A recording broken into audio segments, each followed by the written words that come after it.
和在春天里带来凉爽微风，或在沙滩上带来温暖阳光同样的力量，有时会导致大范围的有破坏性力量的事件。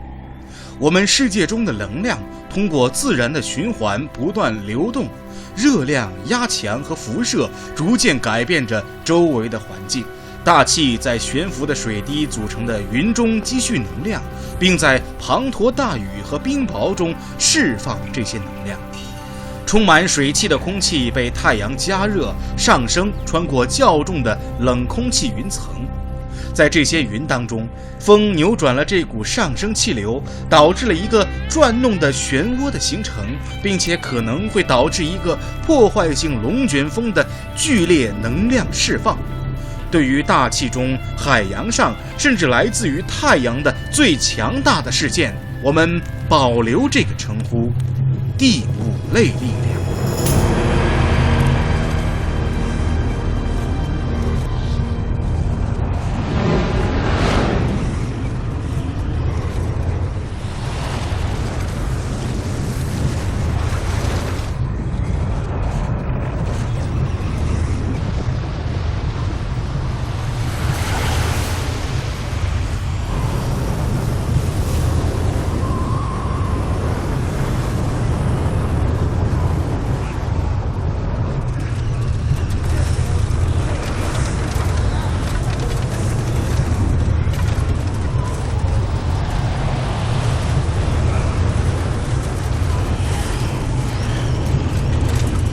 海洋覆盖了我们星球的75%，它们捕获了大部分到达地球的太阳能量。这些能量加热了热带海洋，并驱动了洋流。围绕地球旋转的洋流对整个世界的天气系统有巨大的影响。一股主要的从非洲向加勒比流动的西向暖流，在向北流动形成湾流，携带温暖的海水沿着美国东海岸跨越大西洋流向北欧，之前剥离了一些温暖海水的环流，进入墨西哥湾。一年中海洋温度的差异驱动了这些洋流，在夏末，温暖的赤道海水以红色表示，为向西跨越大西洋并形成最大的极端天气形式飓风的风暴提供能量。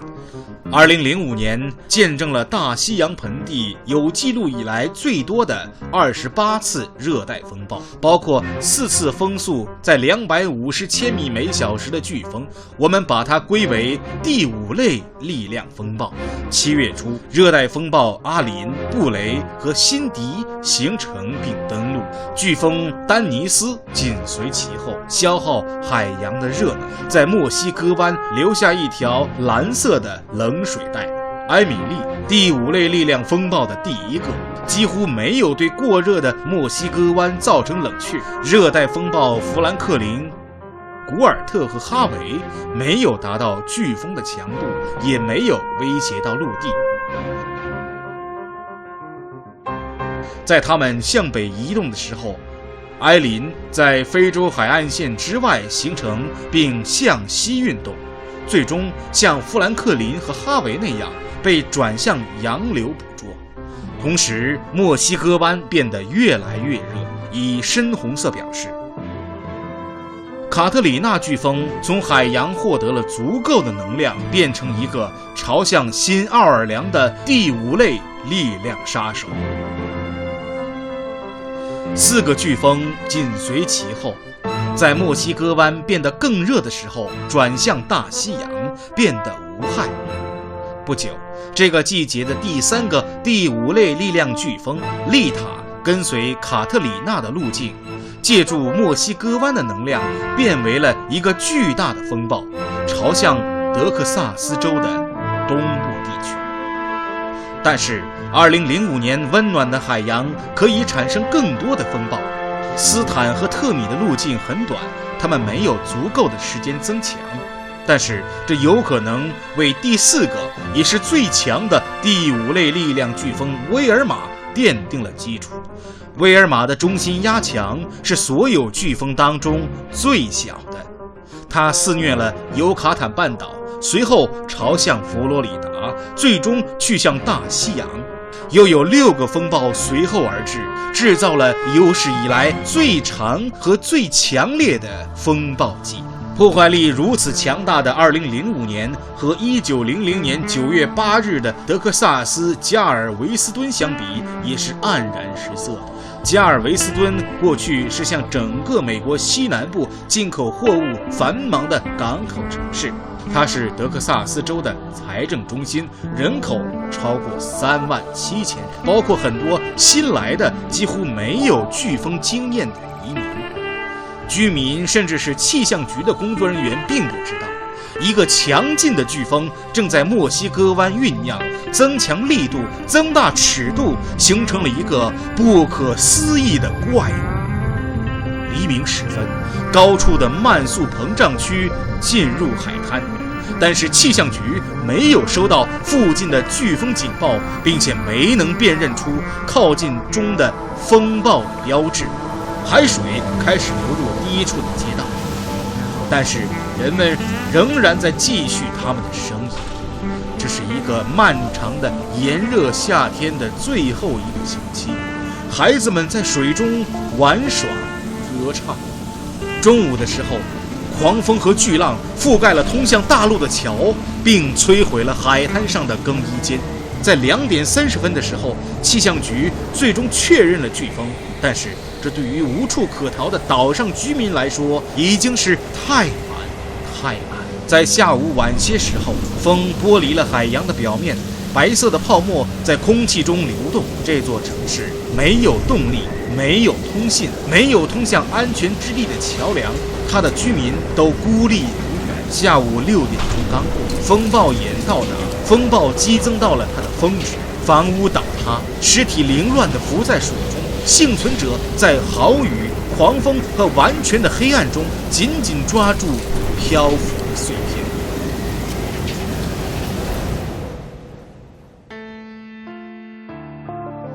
9月9号，星期天，灿烂的太阳升起在平静的墨西哥湾上晴朗的蓝天中，但是加尔维斯敦却一片废墟。幸存者可以听到埋在深处无法救援人们的呼叫，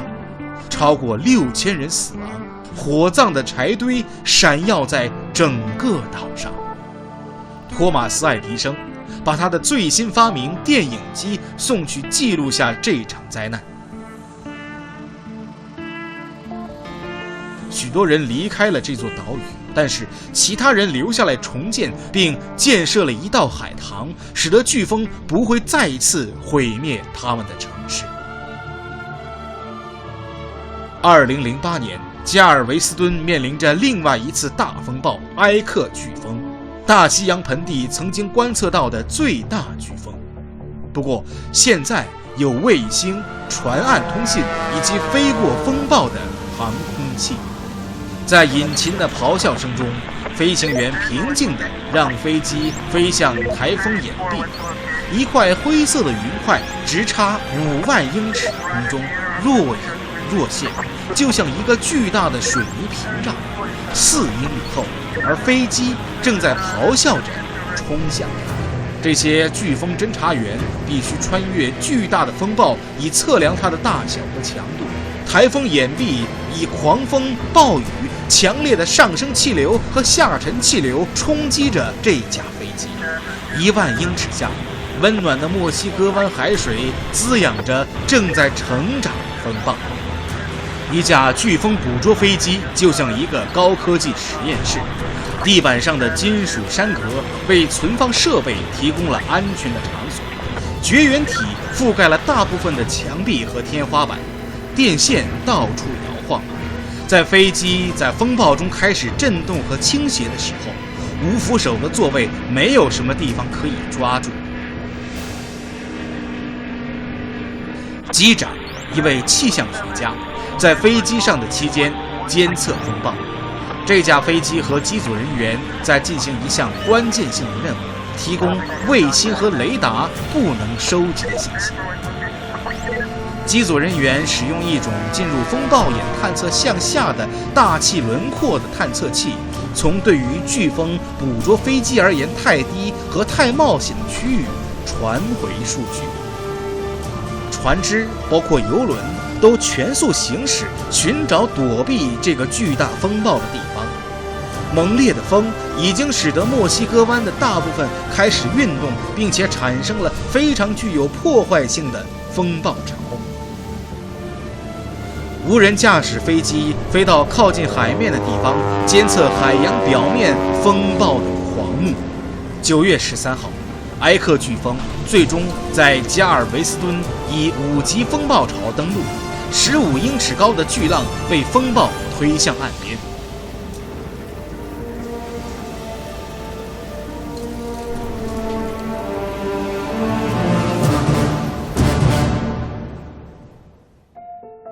碎片和散开的船凌乱地堆在岛上，很多巨浪所经之处的屋子被撕成碎片，码头和伸进海湾的结构被损坏或者毁灭。但是1900年飓风后修建的海塘还在1个世纪之后仍然保卫着这座城市。雷暴形成于落基山脉和阿巴亚切山脉之间，从爱荷华到墨西哥湾。这些狂暴的巨人是在来自墨西哥湾的温暖湿润的空气和来自落基山脉的干冷空气碰撞的时候产生的。世界上所有龙卷风的绝大多数是沿着这些气团相遇的锋面而产生的。在一个雷暴成长的时候，凝结的水汽形成一团可以上升到5万英尺高空的积雨云。在这团积雨云中，一个旋转空气组成的区域形成并沿垂向伸展。当这个旋转的区域降低到风暴之下，它变成了一道云墙。一个猛烈而不可预测的龙卷风漏斗可以在这道云墙里形成并落到地面上。龙卷风用改进的藤田等级评估，最强的被归为 EF5。在一个第5类力量风暴中，风速超过420千米每秒，最坚固的房子也会被冲走。轿车变成飞弹，被拾起并抛出漩涡。一个即将到来的龙卷风的警示标志包括深绿色的天空和雷暴。使用多普达雷达和轨道卫星，我们可以预测龙卷风的状态。W5TAR 风暴移动监测者3号，多普勒雷达显示一个巨大的云团在你们的汽车的 GPS 坐标附近，收到没有？Skyworm 基地，是的，我们看到一道旋转的云墙，1/4美元硬币大小的冰雹。基地收到。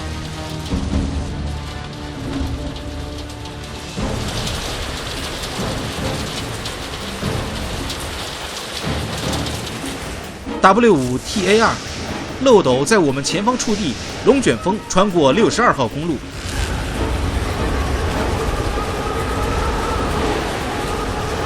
向东移动，龙卷风在增强，直径20米大的碎片云。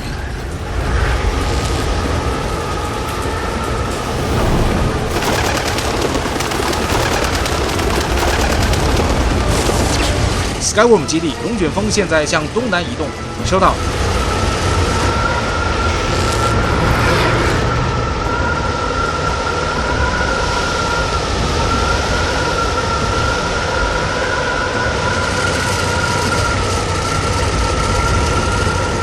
W5TAR， 这里是 Skyworm 基地。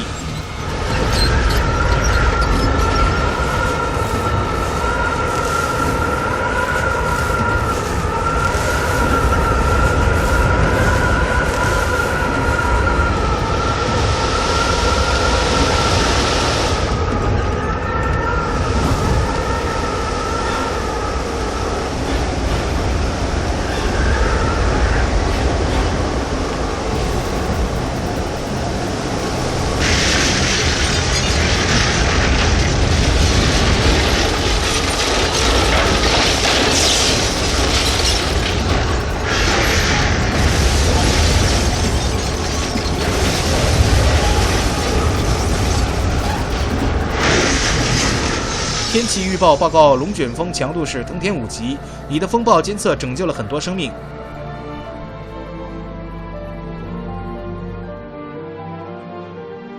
一些源自太空的强大的事件可以轻易地让地球表面的现象变得渺小。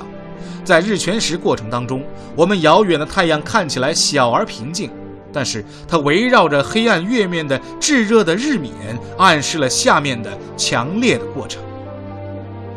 更近距离的观察显示了珍珠光泽的日冕中的结构和沿着太阳边缘的突出的拱形。太阳的表面是一波沸腾的气体，能量喷发如此剧烈，以致可以影响到地球上的我们。太阳的能量是以由其核心的核聚变产生，并最终以辐射所释放的。太阳耀斑从太阳黑子活动区爆发，并产生危险剂量的高能粒子和高能辐射。最致命的耀斑产生第5类力量地磁暴。幸运的是，地球的大气和磁场偏转吸收了大部分有害的射线，保护着地球表面的生命。由4个围绕地球的航天器进行的任务，测量地球磁场的动态变化，这在太阳耀斑之后是引人注目的。太空中的太阳观测为我们对可能造成太阳风中朝向地球的太阳风暴的太阳耀斑进行预警。ACE 卫星监测来自太阳爆发被地球磁场俘获的离子。这个 Image 航天器拍摄这些粒子照片，并使用它的长天线以射电波监测粒子。来自这些卫星的数据帮助我们预测太阳上的耀斑爆发和日冕物质抛射。太阳耀斑通常和日冕物质抛射相伴，朝地球喷出超过100万吨太阳粒子。日冕物质抛射或者称为 CME 导致了地球大气当中的地磁暴。耀斑爆发仅几天之后，一次日冕物质抛射到达地球。如果你可以看到地球的磁场线看起来会比较像意大利面。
日冕物质抛射冲离我们星球的磁层，磁场剧烈的抖动，有时被向内压迫，将卫星暴露在有害的环境当中。俘获在磁场当中的高能粒子可以让卫星的电子设备失灵，并且对电网产生扰动，这可能导致停电以及围绕地球磁极的美丽的翘曲的极光。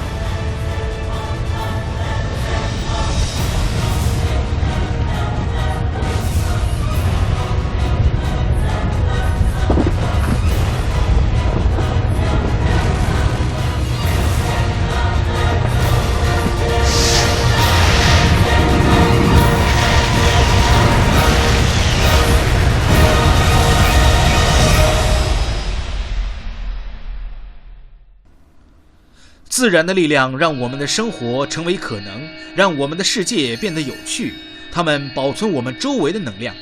在暖流中，在运动的气团中，在扭曲的太阳和地球的磁场中，我们已经发现，最极端的自然灾难是自然的力量变化过程中周期性的峰值。经过数年的观测和实验，我们已经发展了一些方法观测、测量，有时候甚至能够预测自然的下一次活动。有朝一日，我们会离开地球摇篮，去探索我们的太阳系。尽管我们将会把地球大气的龙卷风和飓风抛在身后，但是太阳的第5类力量爆发仍然会威胁到我们。凭借本领和一点点运气，我们的科学技术和警觉将为我们旅行到任何地方。当自然再次变为第5类力量，做好准备。